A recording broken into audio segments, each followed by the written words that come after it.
Hey cousins, welcome to Brown Liquor and Bad Ideas. Welcome, cousins, to this episode of Brown Liquor and Bad Ideas. I'm your host, Cornell Wright, the People's Lobbyist. And today I want to ask you to join me because I want to talk a little bit about personal experiences. Hold on till afterwards, you'll know exactly what I'm talking about.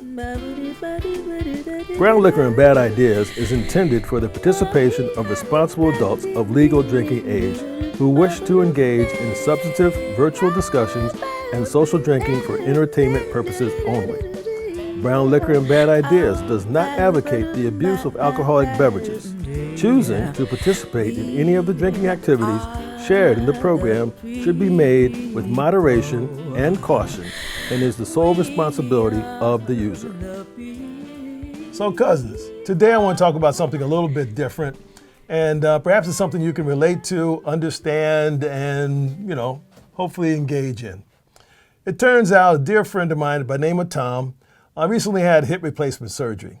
And so I shared these perspectives or ideas that I've observed from myself having had surgeries, as well as a number of people around me, my mom and other folks, in regards to some of the things I observed from them and observed from myself going through the recovery process after having a surgical procedure. Now, first and foremost, cousins, we like to hope that no one ever has to have a surgical procedure, right? But odds are that's not going to be the case because of accident, because of slip and fall, because of any number of things.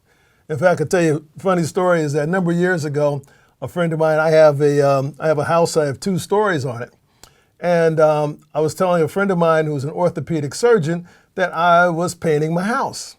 And he said, Cornell, you were painting your house. I said, yeah. He said, you got on a ladder. I said, yes. He said, don't do that. I said, why not? He said, because if you fell, I would call my architect and have him put a new wing on my house. Okay? Because I'd be carving on your big behind for a long time. So, to my friend, I took that advice. That was the last time I painted my house. I now have vinyl siding on it. Okay? I'm just saying, cousins. But cousins, sometimes having a surgery or those type of things are unavoidable. Our age, something happened, you may have a bad gene combination, you may have had disease, or orthopedic thing just wearing out for some reason, knees, hips, athletics in the past, pick a reason, right? So what I have found, and this has been my experience and observations, there's been a lot of stories written, books written, whatever, regarding a trilogy of sorts. I'm just going to give you my trilogy and my perspective on this, see if it works for you, see if it connects with you. After waking up from a surgical procedure, and notice, think about all the anxiety you may have, hopes, fears, aspirations going in. As soon as they start the procedure and you get that drip, you remember that count back from 100, and you don't get to 85, okay, cousins? And all of a sudden, time just goes away. So when you wake up, and you're then starting to grasp, at least I was starting to grasp, where I am and what was going on, and you're starting to readjust to it, you then start to have some feelings. So my contention is that once you start to come through, there's a level or a series of processes that I went through. Let me describe them to you. The first was a spiritual process. Now, I'm calling it spiritual because of my Christian Judeo background and approach and orientation. If you're an Eastern martial artist, you might call it your chi. If you're involved with kind of like the various central orientations, it might be the various nodes of orientation and centralists. But the point is, it's all about, let's call it spirit for lack of better discussion. And so, to me, that spiritual piece is where you start to become realigned with who you are. You are a being here, your perspective, your orientation, that you are alive, that spiritual component, okay? And you now are then starting to deal with that and come to that recognition that you are alive. And through that recognition, you recognize that you are alive and you are then now going to go on to the next day. I have a friend of mine who's an anesthesiologist, and he said the reason why, when you think about it, you have a surgery and they come in and they want you to get up and walk is because of the drugs that they've given you and because of how low they have gotten your body in regards to physically, in regards to getting close to death, shall we say, in order to go through the procedure, 1, without moving, 2, without nervous movements, 2, maintaining all that kind of good stuff. You follow me, cousins? That they want to get you moving so that your entire body knows that you're still alive. Think about that. That's why they get you up to walk. My buddy had a hip replacement. He was up walking this next day with a walker, with support, tentatively, but he was putting weight on the hip and the rest of the body down his legs and arms. Everybody knew that he was alive again. So that's that spiritual connection, if you will, cousins. Okay? The next phase I would offer and suggest is that of mental. Mental. The mental, for me, was coming to grips and understanding of just what happened. What did the surgeon teams do? What were they working on? Were they successful based upon the information that the doctors and the nurses prescribed for me? Did they accomplish their objective? Is my body coming back together? Is everything that either lost is lost and it's okay, or everything that was adjusted is okay, or everything that's new is okay? You know, what's the physical aspect, the mental piece of what's going on? That mental piece is important, cousins, because that now helps you, at least for me, saying that I can do this. I understand what's happened. I understand what my past situation was. I understand why I'm asked, why I went for this surgery or this procedure or whatever. And now I'm mentally prepared to start to what? Connect with my spirit, I would offer, and then to prepare myself for the physical aspects of my body continuing to heal. You with me, cousins? So after you got through the spiritual piece, you've gotten aligned, you're mentally prepared for understanding, okay, this is where I am, both pro and con. Now let me start working with the physical aspects. Almost all surgeries now require some period of rehab, right? In order to, one, let your body become reaccustomed to whatever is new.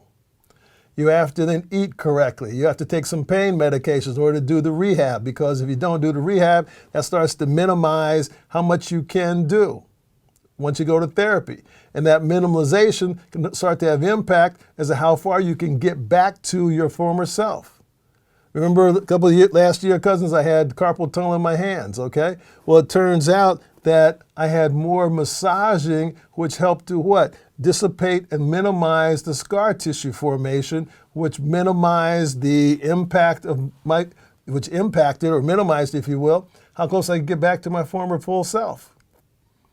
The other piece is, cousins, let's be honest, that once you start getting to be a little older, and recovery is going to take longer, and your 100% back to whatever's new is not going to be the 100% back when you were 18. Okay? I mean, let's have a drink on that one, cousins, because let's be honest. You want your 18-year-old self when you started, and you're not going to be your 18-year-old self when you get back through this, all right? But the point is, you can get back to whatever that new you is going to be, hopefully with less pain and with more mobility and a better quality of life than what got you to that point. Or in the case of an accident, it's what's necessary to help you continue on with whatever can be done based upon the trauma that your body went through.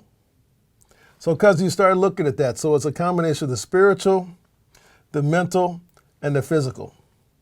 I would offer, cousins, that perhaps this is also a model that we could use as we start looking at what we're confronted with within our world.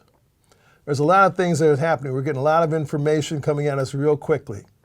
I would contend that your orientation, your centralness, for lack of better phraseology, kind of helps you understand what's right and wrong. It kind of helps you understand what's good and bad. It kind of helps you understand what's fair and what's not fair. You can hear things and they'll kind of say, I'm not quite sure. Remember we talked a couple weeks ago about cognitive dissonance? Cognitive dissonance is when you have that voice that says, this is where the line is, and somebody over here is telling me this is the line, and how am I processing where I know the line should be versus where I'm trying to help the line, you know what I'm talking about, cousins? Cognitive dissonance. It's that alignment between the spiritual, the mental, and the physical, if you will. What I found is that people who have gone and had the best potential outcomes for whatever result of that surgeries, etc., have had a similar alignment. So when you see your friends and you're talking to them, when you're encouraging them, that's a spiritual connection. You can do this. When you're talking to them about, hey, this is what we're going to do when you get finished, we're going to be able to do these things, this is what your new vision is, that's the mental. And taking a walk with them, or bringing them a glass of water, or helping them with some physical therapy, or picking them up or whatever, that's where you're helping them with the physical aspects. You follow me, cousins? So you can help your friends, but I would also suggest that maybe this might be a model for us to consider moving forward as to how we are then processing all these things, because many of us have been wounded, cousins. And maybe the way in which handle wounding can be done on a spiritual, mental, and physical basis.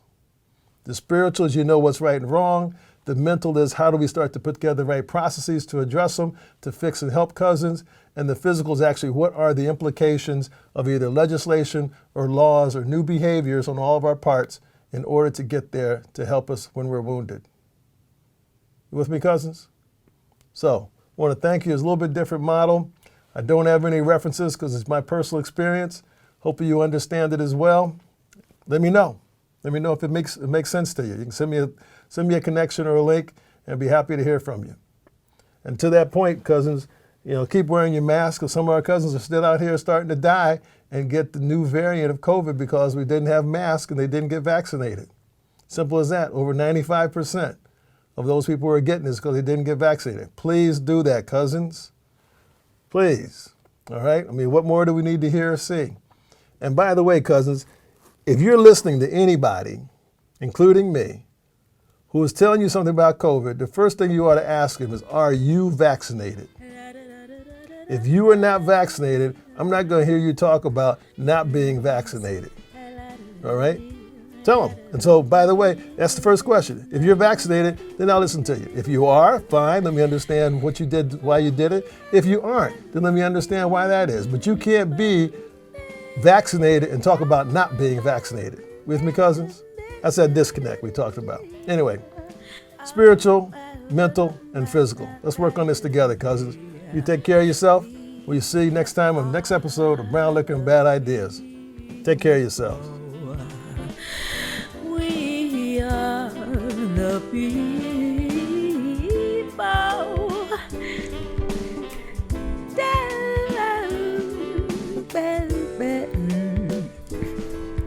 Welcome to the show. Here we go again.